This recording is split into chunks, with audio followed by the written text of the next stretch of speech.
Hello, this video is for BTEC Sport and Exercise Science, specifically for Unit 2 Functional Anatomy, and we're looking at the skeletal system, Learning Aid D. This video will focus on D2, the process of bone growth.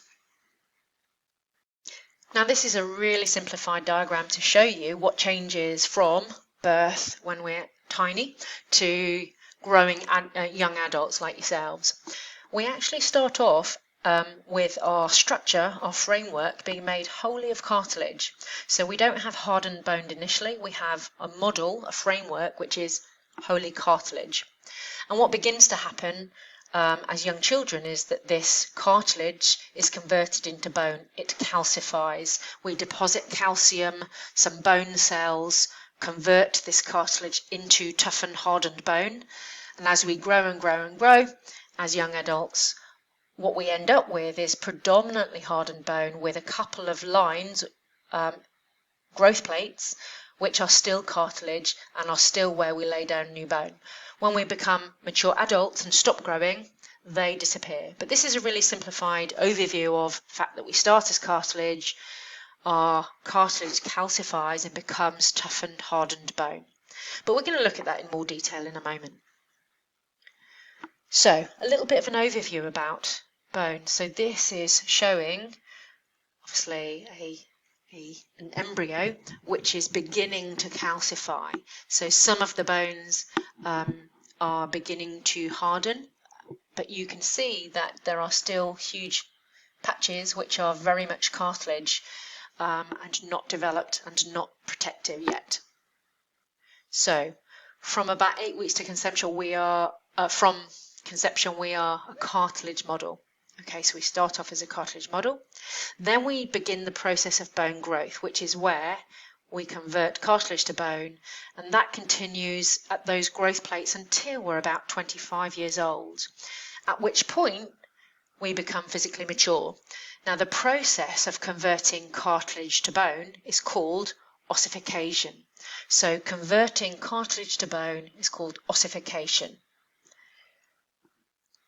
Calcification is, I guess, part of that process, is similar but within that process of ossification, and it is where we deposit calcium to make bones hard and tough. And you probably know already that calcium is really important for strong, healthy bones.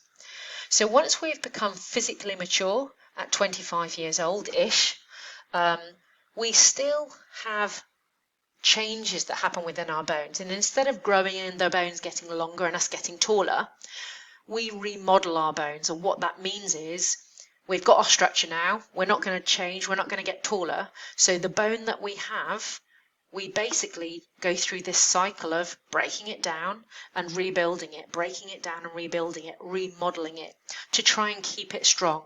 And we do that throughout life. So understand that we start off as cartilage model, we have bone growth process until we're about mid-20s, and that is where ossification and calcification happens. And then after we've become physically mature in our mid-20s, for the rest of our life, we will experience bone remodeling, basically degrading and rebuilding the bone that we already have. So let's have a look at a little more detail to this bone growth process. So we're going to focus in this video on bone growth, not remodeling so much.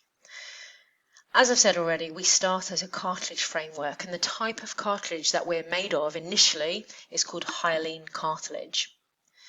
What happens then is blood vessels go into the middle of these cartilage frameworks and carry with them nutrients and oxygen. Bones are actually alive, okay? So they have a blood supply, they have a nerve supply. And what the blood vessels trigger is our bone cells to start breaking down the cartilage, and the bone cells that break down and degrade are called osteoclasts. They clear out the cartilage in this case. And then we have another type of bone cell that build new bone, and these bone cells are called osteoblasts. Osteoblasts build, and what they do is they build tough, compact bone in the diaphysis, the length of this bone here. Now, because this central area here is the first location where bone hardening or bone building ossification happens, we call this the primary ossification site. Again, where this hollow, this cartilage has been cleared out in the central hollow in the length of the bone, that's called the diaphysis, the length of the bone. What we're starting to create is a cavity called the medullary cavity, and we'll talk about that later. We also begin the construction here of an outer fibrous protective layer of bone called the periosteum. Again, don't panic, all of these terms we will revisit and you will learn as we go through. So, primarily, the primary ossification site is the centre of the diaphysis, the centre of the bone. What happens next is the same process happens really, but at the ends of the bones. Now you can see blood vessels have entered, and these are called the epiphyses. The two of them together are called the epiphyses. One is called an epiphysis. So blood vessels enter, and what we get is ossification happening, converting this cartilage into bone. And again, you may have heard of growth plates. These two locations at the ends of the bones are your two growth plates. Proper name is the epiphyseal plates. And what happens there is osteoclasts clear out the cartilage, degrade the cartilage, and osteoblasts build new bone. We also get a different type of bone tissue laid down and made in the epiphyses, and that's called cancellous bone. We'll have a look at that again in later topics. So, what we end up with is a growing bone. So your bones may be a little bit like this. So you guys will still have active epiphyseal plates here, growth plates that lay down new bone, and your bones are probably still lengthening, particularly when you have growth spurts. The red, however, is remodeling, and there's a separate video for this, but I'm just going to mention it here. When you become physically mature, these growth plates will become solid bone, so they ossify themselves and no more growth can occur. Eventually they will harden. So while you're growing, you have active epiphyseal plates. Like you guys, when you're mature like me, you have epiphyseal lines and no more bone growth happens. I certainly am not going to get any taller. The only place, once you're physically mature, where you have cartilage is on the outside of the bone, this articular cartilage on the ends of the bones. So that shows you the process of bone growth, primary ossification sites, secondary ossification sites, which are our growth plates, our epiphyseal plates, and eventually, when you're physically mature, they harden and ossify themselves and you don't grow anymore. Just to show you a graph or a graphical version of this. So you guys are probably experiencing growth spurts as you've worked through puberty and you become young adults, teenagers here. You will be gaining what we call bone density. So how tightly packed your bones are, how dense they are with bone tissue is a description of how strong they are. So if you have high bone density, that's a really good thing. You've got strong bones. If they're quite hollow, it means they're quite weak, and that's not good. They lack bone density. So you can see that naturally, as we age, we increase in bone density.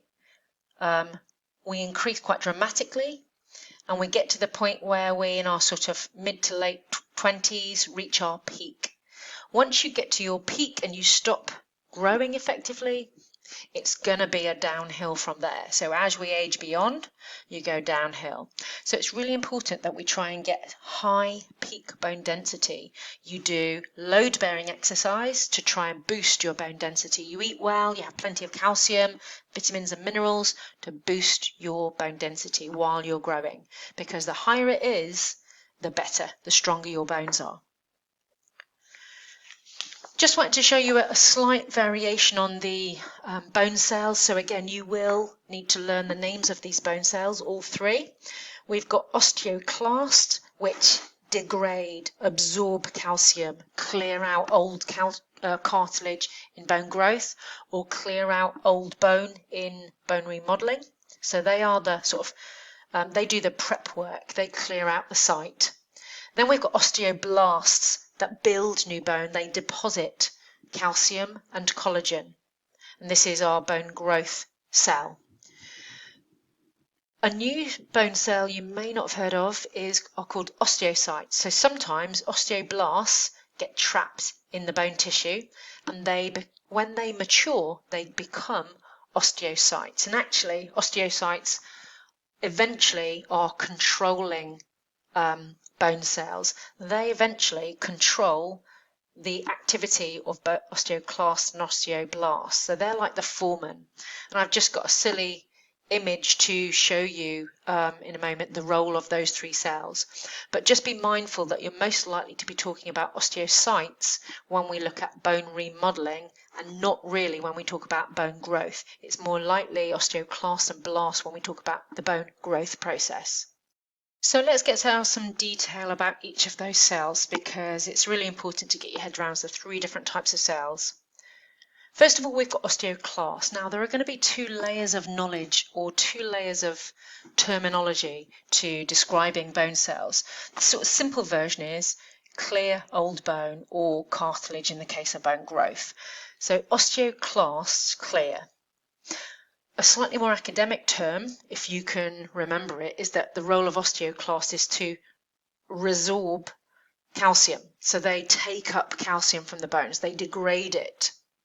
So osteoclasts clear old bone or cartilage, or they resorb calcium. Resorption is the process of what they do.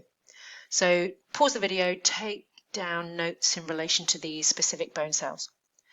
Osteoblasts, again, the simple version is osteoblasts build new bone. Or a more academic, better phrase is to say that osteoblasts deposit calcium and collagen. Calcium's a mineral, collagen is a protein, which it really glues together the bony matrix and makes it strong as well.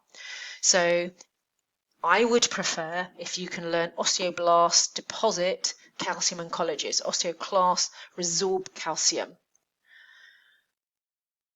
As I mentioned on the previous slide, mature osteoblasts. So sometimes osteoblasts get trapped in the bone material, the bone matrix, and when they mature, they become osteocytes. And the role of osteocytes is to control bone remodeling. They control the activity of osteoblasts and clasts so that hopefully we can maintain bone density. Okay, so learn those phrases, learn that terminology. It's really, really important. I've got a daft version to show you just to try and make things a bit more memorable. So just to connect the three bone cells again. Clive here, Clive osteoclast. He does the prep work. He clears out the old stuff, the old bone or cartilage. He does resorption of calcium. Bob the builder, Bob builds. So osteoblasts build new bone. They deposit calcium and collagen to make new bone. And lastly, Si or Simon. Si, osteocyte. He's the foreman. He's in charge of these other two.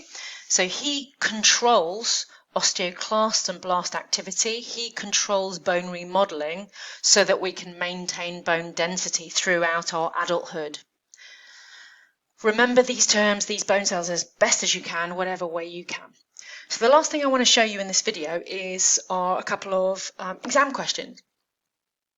Let's have a look. So describe the process of ossification for 4 marks. And the mark scheme gives you a couple of versions of what you could do. It's not defined, it's not absolute. You can rephrase things as long as you hit the right sort of information. So you could say ossification is bone formation. It's the process of which cartilage turned into bone, laying down minerals or calcium. The process of bone growth, which occurs in epiphyseal plates to lengthen the bones until physical maturity. Any other acceptable or appropriate response will be credited. So it's not you have to say this exact thing. You have to obviously be on the right lines, but they will accept variations of the same thing. Here's another example. Identify a mineral that is required for healthy bone growth. Describe how osteoblasts support the process of bone growth. So it specifies just osteoblasts for 4 marks. So it wants you to identify a mineral. That just means tell me the mineral.